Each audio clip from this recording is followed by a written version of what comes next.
Today's video is sponsored by BetterHelp.com, and I've been with them for a long time. BetterHelp is an online platform where we found that you can effectively communicate with your therapist.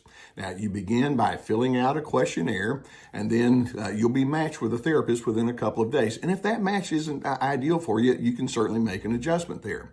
Now, you're going to be encouraged to journal, and also they have the availability for group therapy on a wide array of topics, and I really like that. So as the need exists, go ahead and take the necessary steps to get the help that you need. And just know that BetterHelp has a 4.5 rating on Trustpilot, so it indeed is a platform you can trust. There's a link below the video that will take you there. You see, you exist in the mind of the narcissist to give them supply. And for you to say, well, I'd like to be my own free person, what they hear is, you might run away from me. You might not pay attention to what I had to say. And so rather than take the chance that in your free choice, you might decide differently from me, they go straight into their criticisms. They give orders and commands. They'll argue with you if you say that you think or feel differently than they do. They can be deliberately non-cooperative in the way that they engage. What's going on? Why is your freedom so threatening to a narcissist? Well, first, of course, in their narcissism, these individuals, as I mentioned just a moment ago, they're very entitled, they're very self-impressed, and so they have honestly talked themselves into the notion that says, I really do need to be in control around here. And then, like I say, if you push back, then they're going to interpret that as you being an insubordinate kind of a person, as opposed to just simply being a distinct kind of an individual. In the mind of the narcissist, they have developed a power broker mindset. And this happened way long ago in their earlier years.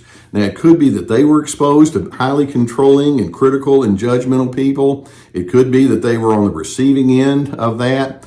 One way or the other, they learned, okay, the people who get things done, the people who are the most satisfied, the people who are at the top of the hill are the ones who have dominance, are the ones who can pronounce the authoritative final word.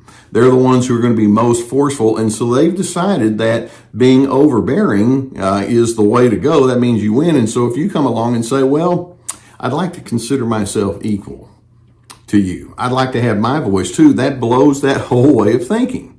Now, in addition, you can see that the more you go into this denial of another person's freedom and you emphasize instead your own overbearing prerogative, what you're doing is you're living with a great sense of compensation. Narcissists have a fear of being a nobody. They have a fear of just people just turning around and saying, well, I don't care what you think. And so when they say you're free, it's like the biggest concern that they would have is, yeah, you may turn your back and go in the other direction and you'll never listen to all the brilliance that I bring to the equation. And so in their compensation for their deep, deep insecurity, then they have to just continue to call the shots. Narcissists are in high survival mode. In their minds, they have to make themselves relevant. And so they don't want to acknowledge that there are 7 billion people on this planet, and there are 7 billion different ways to look at various things in their world. It's like, well, I don't want to be one of 7 billion. And so when I say they're in a high survival mode, they think in terms of you either destroy or you're going to be destroyed. You have to win or you're going to lose. You have to be on top or you're going to be at the bottom of the heap. And so when you come along and say, I'd like to exercise my freedom, then they see you as breaking ranks, and they also see that you're not going to give them the narcissistic supply that they're looking for. And it's like, we're not going to do that. Now, let's recognize, sure enough, that when each individual does take their own freedoms upon themselves, I suppose we could say that there's an element of risk. The more it can imply that you actually care too much about what that narcissist may be thinking or believing or feeling toward you.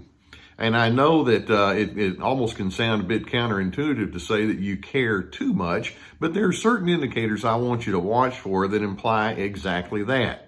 Now, one I've already mentioned about an illustration that shows that you're caring too much, and maybe it is that you do complain a little bit too easily about that narcissist. Why is that person so much in your head? And you wind up muttering to yourself or griping to your friends constantly about this individual, or you might ask rhetorical question about that narcissist. Why do they have to be so grouchy all the time? Another way that you can show that you care too much about a narcissist and their attitudes is maybe you try to work a little bit too hard to force that narcissist to see the error of his or her own ways. And of course, that leads into inevitable arguments. How many inevitable arguments have you gotten tangled up with that narcissist? And I dare say many of you would say, oh, there's so many, I just can't count. That's my point. It's like you're caring too much. Or sometimes you care so much about what that narcissist thinks that you wind up placating that person and you suppress the real you, or maybe in that suppression you then cling to bitterness and resentments and things like that. Now, I want you to focus on a word that I used in the title, and that is the freedom of not caring about what a narcissist thinks. Freedom. I wonder if you could think about finding some freedom by recognizing, maybe I don't need to care quite so much about what a narcissist thinks. I don't really care. Now, when I say I don't care, I don't mean to have an attitude of meanness or a caustic approach towards someone else. What I do mean, though, is I can't afford to waste my psychic energy on someone whose approach toward life is dysfunctional. If I say I care so much about that, there's a certain illogic in that, isn't there? So let's kind of go down in the weeds with this. When the narcissist offers opinions about issues that simply are not going to be changed, I don't care.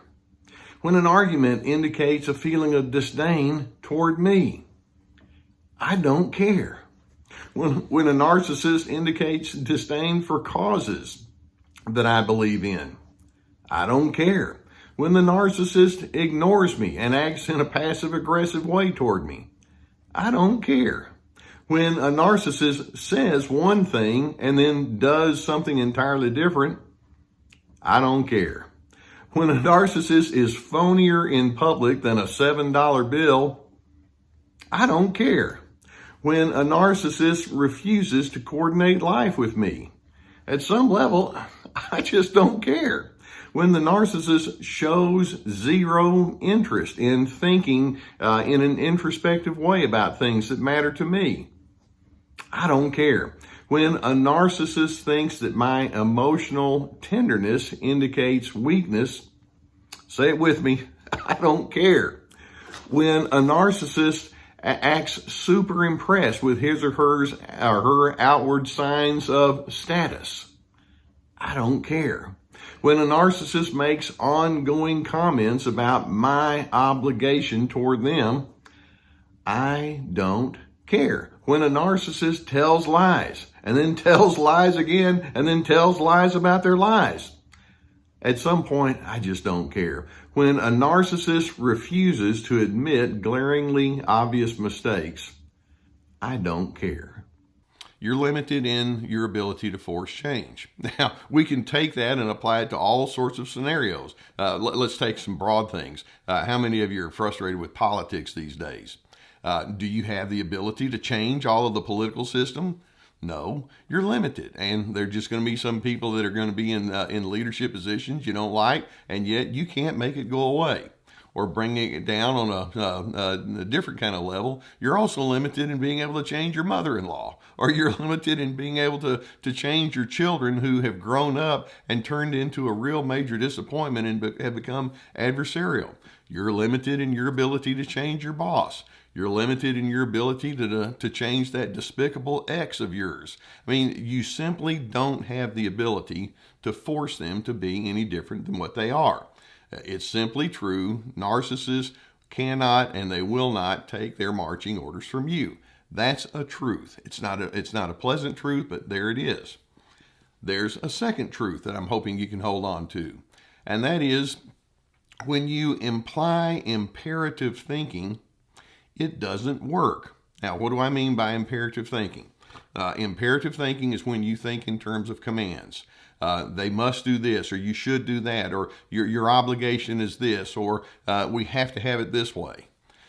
Most of the time when you're in the imperative style of thinking, you're appealing to certain ideals and principles and standards, and yet what we're going to say is free choice, free will exists.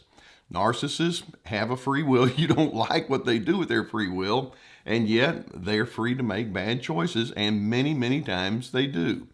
The more you say, but I've got to have this, and it shouldn't be this way, the more you're setting yourself up for internal chaos. Imperative thinking simply doesn't work. Now, another truth that you'll have to hold on to, or you get to hold on to, is you want to resist, the temptation to park on judgmental thinking simply keeps you in turmoil. As you watch that narcissist and you see how inappropriate they are, you can start pronouncing judgments. They're just a bunch of idiots, and they're not coming to terms with their own deep history of problems. And you're probably right when you pronounce those judgments. You can say these are troubled individuals, which is probably true. But you'll notice that the more you camp out on that, it takes you away from your capacity to focus on the one person that you can do something with, and it's simply not that narcissist. Your judgment doesn't produce change, and it takes you down the path towards bitterness. Now, another truth for you to hold on to, and that is there are many traps involved in codependent living. Now, when I say codependent, I'm talking about being that chronic reactor. The narcissist says this and you react to that. And then they do this and you play off of that. And they play off of you, and you're so busy bouncing off of one another in unhealthy patterns. Your mood, your behaviors is contingent upon what that other person does. As long as you're tied in a codependent fashion towards the narcissist, you're not free. And they're going to just bounce you all over the place. We've received quite a bit of interest in my Free to Be workshop, so to that effect, beneath this video is a link that will give you a description for the workshop, and we've also included a special discount. So if that's something you would be interested in, I would invite you to click that link, and I hope that you would find the course to be quite beneficial.